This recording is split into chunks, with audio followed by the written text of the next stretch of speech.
today's session we are going to see a new chapter, integers. See, we have learnt about natural numbers, whole numbers, and also integers in our previous classes itself. So we are going to just recall those number systems in this chapter, and we will see deeply about the integers, and also we are going to learn about the multiplication and division of integers through patterns, and also the integers properties. Okay, so actually what is an integer? If the number system contains all the positive and negative numbers including 0 is called integers. That is, integers is represented by capital I, which is equal to etc. -3, -2, -1, 0, 1, 2, 3, etc. It will go on like this. See, so in this integers we are having all the negative numbers, all the positive numbers including 0. Okay, so this is called integers, and also we know to represent on the number line. See, if they have given a number represent on the number line the numbers -3, -1, 3 and 7. So how will you represent these numbers, these integers on a number line? We have to draw a number line, and in the middle we have to put 0 in the middle, and on the right side of the number line there will be only positive numbers 1, 2, 3, 4, etc. I have given up to 7. So 5, 6, 7, etc. So on this left side of 0, so -1, -2, -3, -4, etc. Okay, so it will go on like this. See, the left side is smaller than the right side of 0. It's always smaller than, that is minus numbers, integers are always smaller than the positive integers, that is which is on the right side of the number line. Okay, so how will you plot these numbers, integers on the number line? That is, they have given -3, and this is -1, and this is again 3, and this is 7. Like this we have already studied to represent on the number line, isn't it?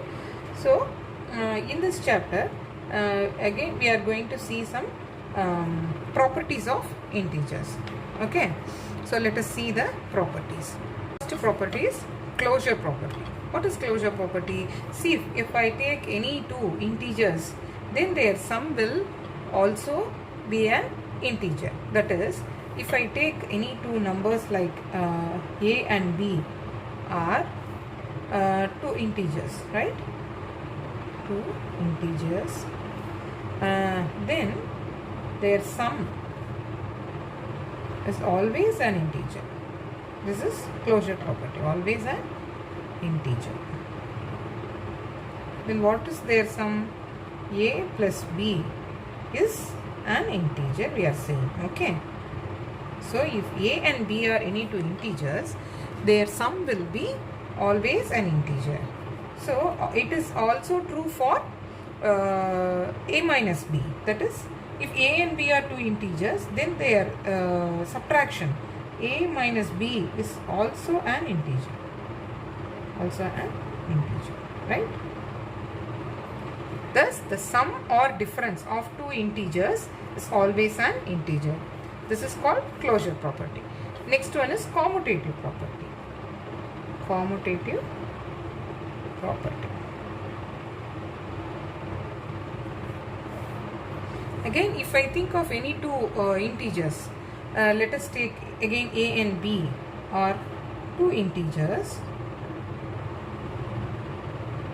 then their sum, that is the addition of these two integers, their sum, irrespective of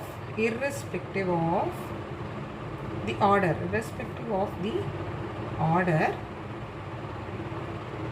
remains the same. Remains the same.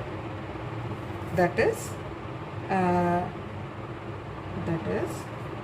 plus b is equal to b plus a. See, if you change the order also, it doesn't matter. If you change a plus b is equal as b plus a, if you write, the sum won't change. So that is called commutative property. That is, a and b are two integers, then their sum, irrespective of their order, remains the same. A plus b is equal to b plus a. So if it is true for addition, will it be true for subtraction? Let us see. See, if I have got 3 and 4 as taking two integers, then I will subtract 3 minus 4 is equal to, if I change the order of the numbers, that is 4 minus 3, will it be equal? See, I will get minus 1 on the left side and I will get 1 on the right side. It won't be same. So the commutative property does not true for the subtraction. Okay, so we say that subtraction is not commutative for integers. Okay, so it is only true for that sum of the two integers. The subtraction of two integers is not commutative. So subtraction of the, can you see guys, subtraction of the two integers are not commutative. Okay children, so next we will see the third property, associative property. This property is associative property. I think you can view the page clearly. Okay, next is associative property. See, if I have got three integers, for example, if I take a, b, c, or three integers, then I can write a plus b plus c is equal to a plus b plus c. That is, while adding three integers, it is not necessary to add in the same order. If I am adding a, first I am adding b plus c, then I am going to add this a, it won't change the sum of a plus b plus c, right? See, if I take 3, 4, 7, so let it be a, b and c. See, I am going to use this associative property. So 3 plus b is 4 and c is 7, right? So again on the right side I have to write 3 plus 4 plus 7 as by the rule a plus b plus c is equal to a plus b plus c, right? So if I am adding first 3 plus 4 plus 7 is equal to 11, right? So again 3 plus 4 is 7, 7 plus 7. So here is also 14 and the right side is also 14 I am getting. So this is true for addition. Addition of integers are associative. Okay. So while adding three integers, it is not necessary to add the numbers in the same order. We can find the sum by grouping them in easy and convenient combinations. This is a combination, right? A plus b plus c is one combination, and also we can choose this combination also. A plus b we have to first add, after that we are going to add this c. So anyway it won't change the answer, that is sum.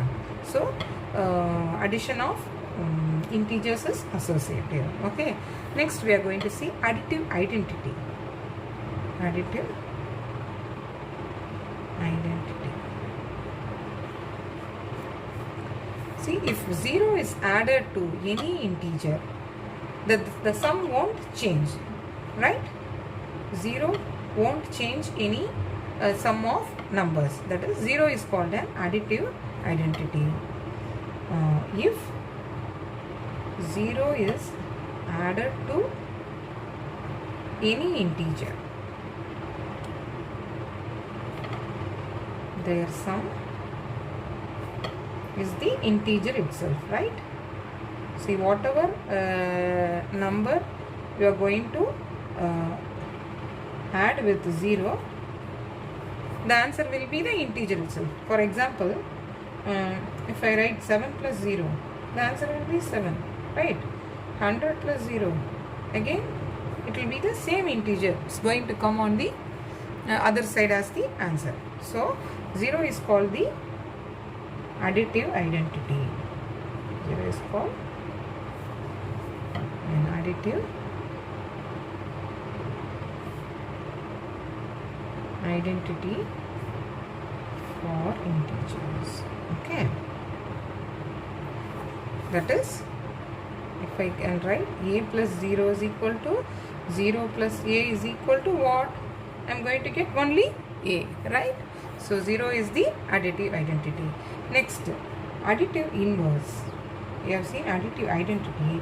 Next, we are going to see additive inverse. What is additive inverse? If a is an integer,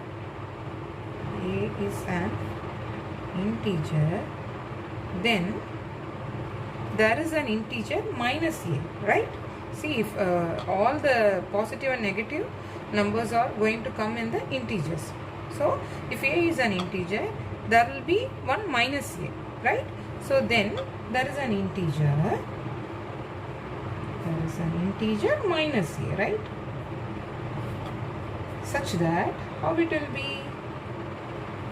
A plus this minus a is equal to, I am going to change the order, minus a plus a, which is equal to 0. That is, the negative sign of the any number is called the additive inverse. See, if I write 4, then its inverse is minus 4, right? Then only the sum will be equal to 0, right? We have to get the sum as 0. So, 4 is an integer, means minus 4 is an additive inverse of 4. So, if I change the order again, minus 4 plus 4, again I am going to get 0.